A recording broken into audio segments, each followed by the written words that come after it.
Hello friends, मैं मुकेश वर्णवाल एक बार फिर से एक नए ब्लॉग में आप सबों का हार्दिक स्वागत और अभिनंदन करता हूं। आपको पता है अभी त्यौहार का सीज़न चल रहा है, फेस्टिव सीज़न है और इस फेस्टिव सीज़न की सबसे खूबसूरत बात यह है कि इसमें कई त्यौहार एक साथ मनाए जाते हैं। दीपावली है, गोवर्धन पूजा है, भैया दूज है, इसके कुछ दिनों के बाद छठ पूजा का आयोजन किया जाएगा। तो भारतीय संस्कृति त्योहारों से भरा हुआ है और इन त्योहारों की सबसे बड़ी विशेषता यह है कि इसमें कहीं ना कहीं किसी न किसी रूप में प्रकृति को सम्मान दिया जाता है। चाहे वो गोवर्धन पूजा की बात कर लें, चाहे वो फिर छठ पूजा की बात कर लें, तो प्रकृति के संसर्ग से ही एक मानव का समुचित विकास हो सकता है। और इस वजह से आज के इस ब्लॉग में मैं आपको गोवर्धन पूजा के बारे में बताऊंगा और ये बताऊंगा कि गाय का महत्व किस वजह से है और गोवर्धन पूजा का जो संबंध है वो संबंध क्या है।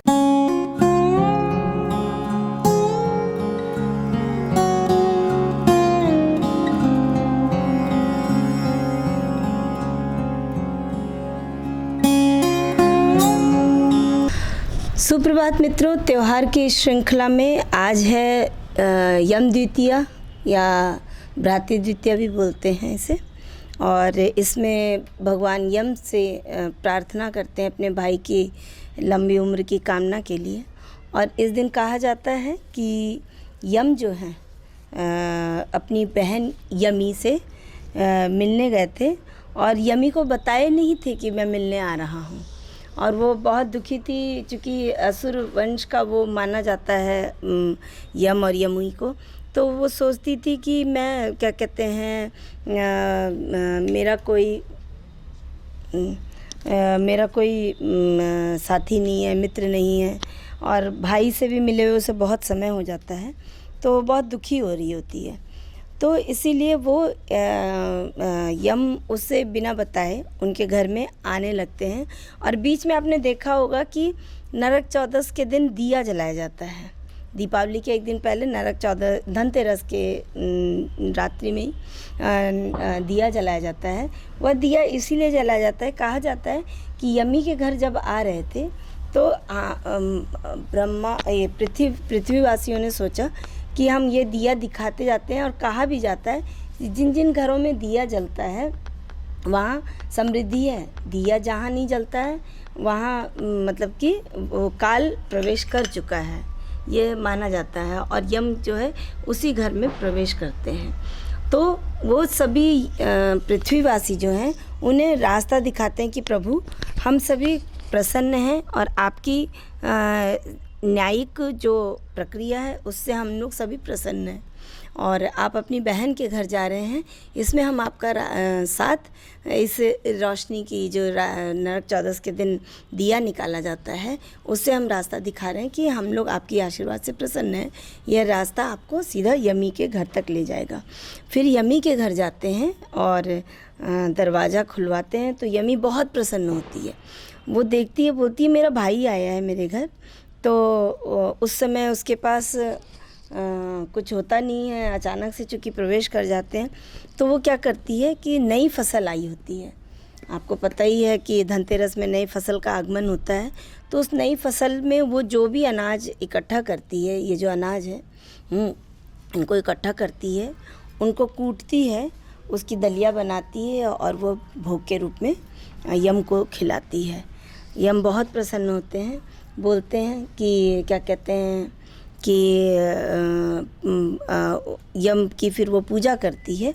और यम के इस तरह के अचानक से आ जाने के कारण प्रसन्नता से वह बहुत खुश होती है और भैया को बोलती है कि हर कोई भाई जो है बहन को आशीर्वाद देता है, लेकिन आज मैं तुम्हें ये आशीर्वाद देती हूँ कि तुम इतनी कठिनाइयों का सामना करते हुए मेरे पास आए हो और आज से मैं ये आशीर्वाद देती हूँ और भगवान से प्रार्थना करती हूँ कि आपसे कभी अन्याय होगा ही नहीं।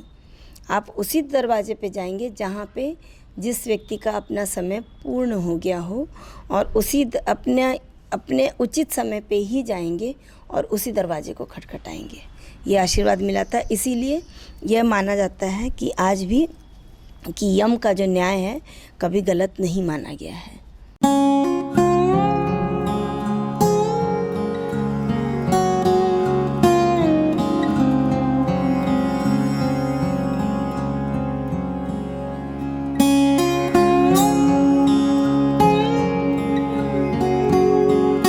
यम जो है संपूर्ण पृथ्वी की तीनों लोक की परिक्रमा करते हैं। तो मैं इन बच्चों के द्वारा ही आपको बताना चाहती हूँ कि इस जो नीचे दृश्य बना हुआ है इसमें क्या क्या बने हुए हैं। तो ये मेरी बड़ी बेटी है इशिका। ये बताओ बेटा, ये क्या बना हुआ है? ये पूरा ब्रह्मांड बना हुआ है। इसके 4 दिशाएं हैं, पूरा पश्चिम उत्तर दक्षिण। और ये क्या है? ये यम जी है। उनका हम क्या करते हैं? आह्वान करते हैं। हाँ ठीक है। रीनी ये बताओ, ये कौन है?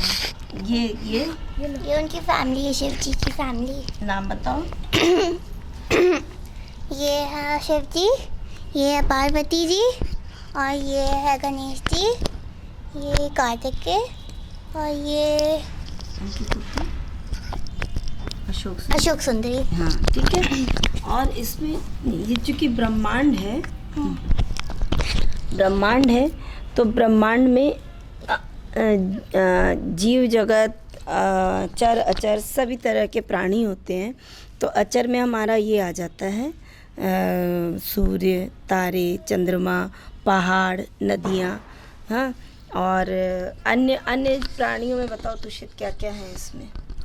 ये सब इसमें कीड़े मकोड़े हैं और सांप वगैरह जो कि नरक के कीड़े माने गए हैं। और फिर इसके साथ साथ बाकी जानवरों को भी दिखाने की कोशिश की गई है। और 9 ग्रह हैं हमारे इसमें, और बाकी चांद तारे और बाकी के जो ग्रह माने गए हैं इंडियन माइथोलॉजी में, वो सारे बनाए गए हैं इसमें, जिससे पूरा ब्रह्मांड बनता है। इन्हीं को सम्मिलित करके संपूर्ण ब्रह्मांड बनता है। और उन्हीं के मध्य हमने भगवान यम को रखा है।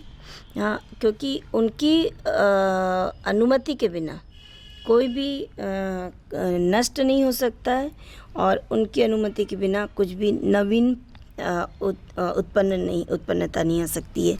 इसी ब्रह्मांड में हम इस श्रृंखला में यहाँ पे फूल भी हमें इसी ब्रह्मांड से प्राप्त होते हैं, अनाज भी, ये पूजा की सामग्री, अग्नि, वायु, सब को, हाँ जल, सब कुछ हमें भगवान के जो प्रारूप माने गए।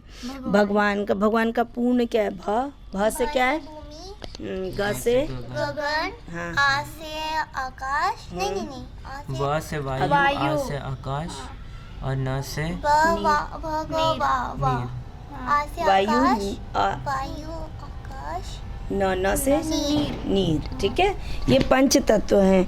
भगवान का पूर्ण रूप जो है पंच तत्व इन्हीं से बना हुआ है। धन्यवाद। चलो यहाँ पे तुम लोग अब रोली डालो, रोली अक्षर डालो जो बच गया। तो इसको हल्दी दे दो, हल्दी डाल दिया। अच्छा, चंदन भी है। चंदन डालो। तो यही खल और मूसल है। इसी मूसल से यही है कि कहा जाता है कि यम को हम प्रतीकात्मक पनिश करते हैं कि मेरे भाई को आप वो ध्यान रखिएगा, और उन्हें कूट के डराते हैं कि ये मेरे दरवाजे मत आइएगा, मेरे भाई की उम्र लंबी रखिएगा। और इसमें किसी भी चीज़ में कलावा वगैरह इसलिए बांधा जाता है कि एक श्लोक में एक लाइन है, वस्त्रम समर्पयामि। हम हर जगह वस्त्र का समर्पण नहीं कर पाते हैं, तो कलावा जो है उस वस्त्र का प्रतीकात्मक चिन्ह माना गया है। और कलावा जो है इसीलिए इसी उपलक्ष्य में बांधा जाता है। और खल मूसल की भी पूजा करना इसलिए ज़रूरी है क्योंकि ये जो है शुद्धता का प्रतीक है। जब हम किसी शुभ कार्य को करने जा रहे हैं तो स्वाभाविक है, हमारी भारतीय संस्कृति में रोली और अक्षत के बिना कोई भी कार्य पूर्ण नहीं हो सकता है। इसलिए हम ओखली और उसकी भी पूजा करके और तब उसको उस अन्नकूट की प्रक्रिया को आगे बढ़ाएंगे। और इसके अंदर, इन दियों के अंदर अभी आपने देखा भी है कि हमने अन्न भरा है। ये नए अनाज का इसमें आपको दिख रहा होगा, कई तरह के अन्न डले हुए हैं। और इसको अब क्या है, बहनें मिलके कूटेंगी। पकड़ो, नन्ही दिख रहा है बेटा? हाँ दिख रहा है। मारना। 2 3 हाँ, जमीन टूट जाएगी। आराम से। ये अन्न कूटा जा रहा है। आ गया। हो गया, बस हो गया। सारा तोड़ेंगे, सारा चलो हो गया, हो गया। और तोड़ने दो। हाथ जोड़, नहीं नहीं खिलवाड़ नहीं। चलो हाथ जोड़ेंगे। और ये तो हमने यम को पनिश कर दिया है। अब कहा जाता है कि बहनें जो हैं, जिस तरह से यम संपूर्ण लोगों को लांघते हुए यमी से मिलने गए थे, वैसे ही वो बहनें जो हैं यम को याद दिलाती हैं कि हम भी संपूर्ण ब्रह्मांड को लांघते हुए अपने भाई के लिए लंबी उम्र की कामना करेंगे। आ गए। चलो चलो, हमेशा साथ ही जाओ। चलो सबसे एक, गिनते जाना। हाँ, दो, दो, दो, तीन, तीन, तीन, कितने करना है? 5, 4, 4, 4, 5, 5 क्यों बोला? तो पंच तत्व होते हैं ना। 5, जल है।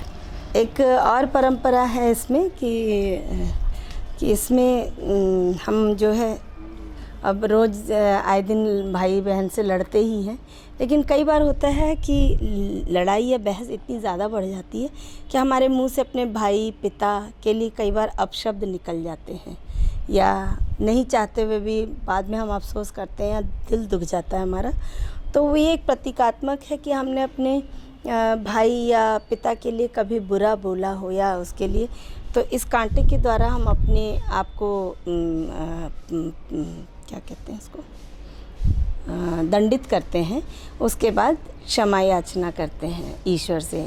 तो हम अभी दंडित करेंगे स्वयं को और फिर उसके बाद ईश्वर से क्षमा। इसमें पूछा भी जाता है कि आप इस कांटे से क्या कर रहे हैं, तो बच्ची या महिला जवाब देती है कि अपने आप को हम दंडित कर रहे हैं, और कारण वही पूछा जाता है कि किस लिए।